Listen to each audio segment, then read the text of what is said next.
Hello, welcome to Rights of Women Interviews. I am here today with Gill, author of The Last Wave. I've got a whole load of things that I'm going to tell you about Gillian if you've not come across her before. So she is a novelist and short story writer.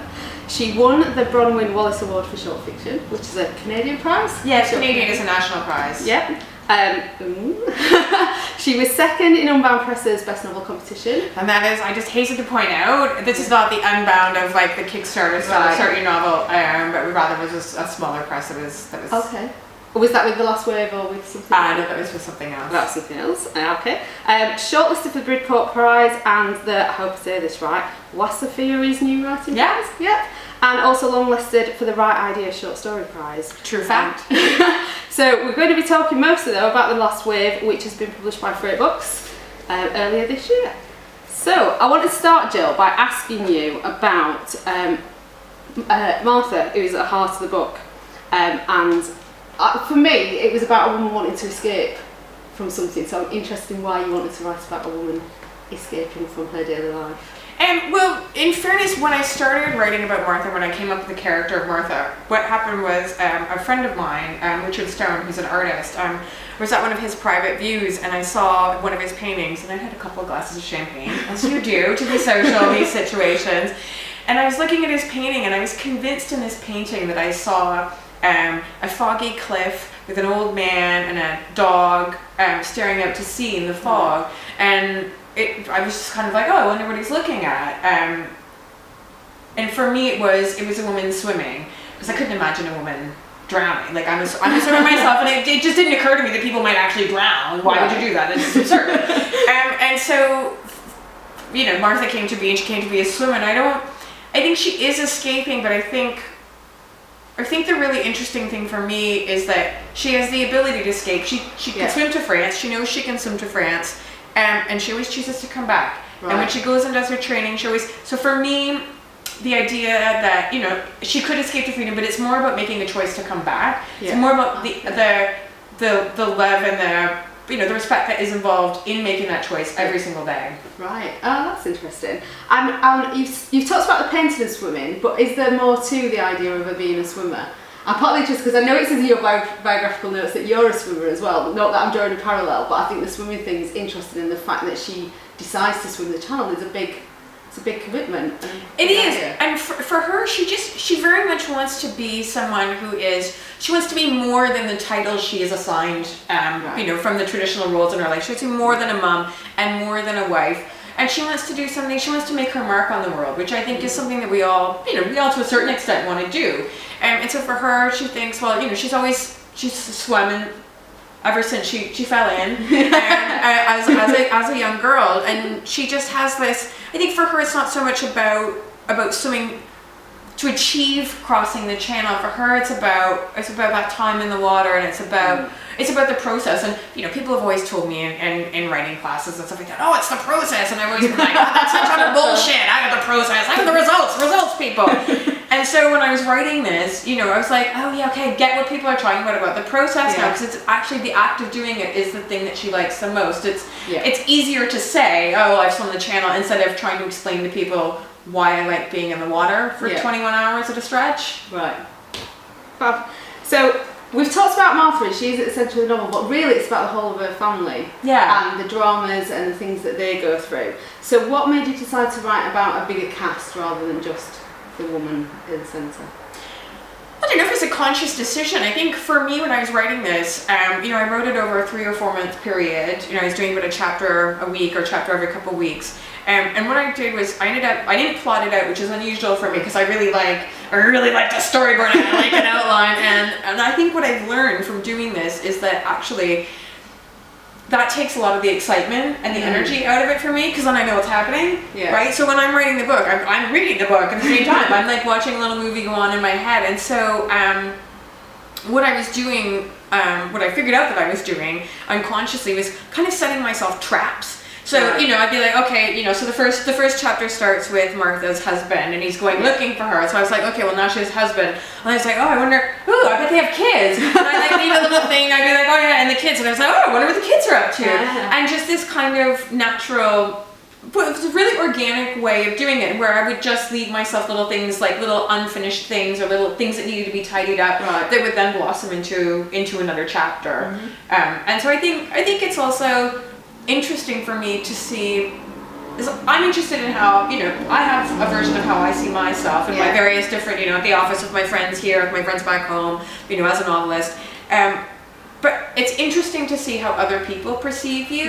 And I think that's something we're always, you know, I think in, you know, social media, it's always kind of like a thing where you want to know how others, you want to be validated for how people, you know, how you think people see you. But I think we often, we find it fascinating to know what other people think of us and how other people perceive us. And so I think it's a really interesting way of getting the full story of a character. Yeah. Yeah. So, this was a question I was going to ask later, but I'm going to put it in because it fits with what you were saying about the process of writing it, because the novel's non-linear.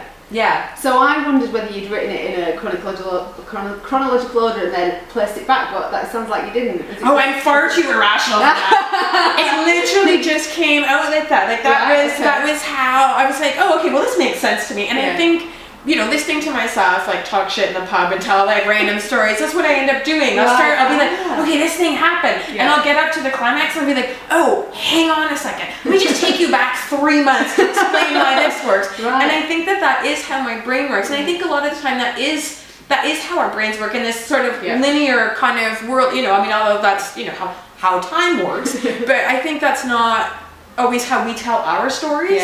You know, and I think you do slot in. You might, you know, okay, I might start here, like, you know, like I'm nearly 42, I might start here, and then we'll go back to something, you know, when I started swimming at the age of like 5, and then skip forward and then skip back again. And I think that's how you make something interesting. You know? Great. Right, I've lost my order now, so give me 1 second. Yes. So, there are quite a few issues in the book as well, and big things. So we know from the beginning that Martha's died, she's had cancer. We know that John's got Alzheimer's in the very first chapter. Their daughter Hattie is gay, and her father's, hates it really, doesn't he? He has a very big reaction to it. He just can't figure out how she could live in the world as he understands it. Yeah. And then we've got Ian the brother, who goes to Australia about as far away as he can get to escape from the family. So how did you manage to put all those issues into 300 pages without feeling that you'd done anything a disservice or anything, you know, left it hanging? Or I didn't set out to write about issues. Right. Because I think for me, when I set out to do something like that, I will now write a very smart novel about very big things. It ends up being about as interesting as watching paint dry. And because I don't think that's not how we live our lives. You know, like I've got arthritis, I've got Crohn's disease, I've got osteoporosis, all kinds of health issues. But I don't wake up every day and go, how will I now deal with the challenges that life has given me? Because it's not, you know, I get up and go, oh my God, there's no coffee in the house. I can't cope. And it's little things like that. And then how we deal with those things, it's always very much, to me at least, and my experience of these things, you know, like I'm not gay, so I've not had that experience of coming out, you know, and I haven't had cancer, knock wood. But I think, you know, my experience of dealing with chronic life-changing conditions has always been, you know, there's that brief period, you know, that period in the beginning when you kind of go through like those stages of grief, you know, acceptance and denial and all this kind of stuff. And then it just fades into the background and it's just one more thing.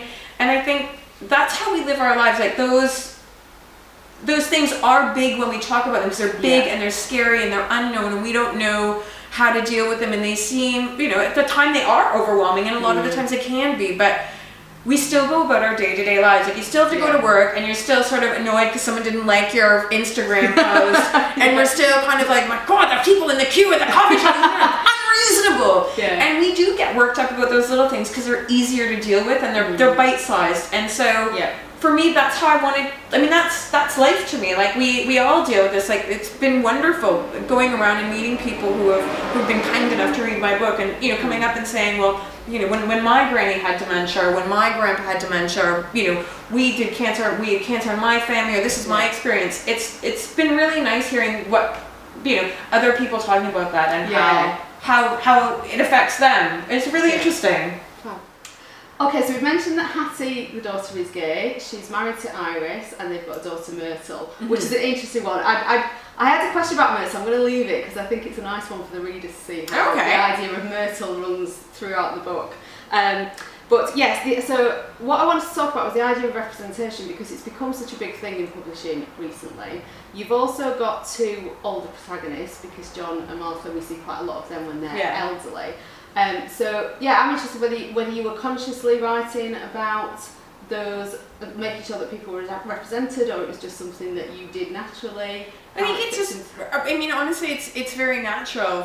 You know, I mean, that's my life. You know, I've got, you know, people with Alzheimer's, you know, people with cancer, you know, people who've come out, people, you know, people who've been married, people, these are just, this is what life looks like to me. Yeah.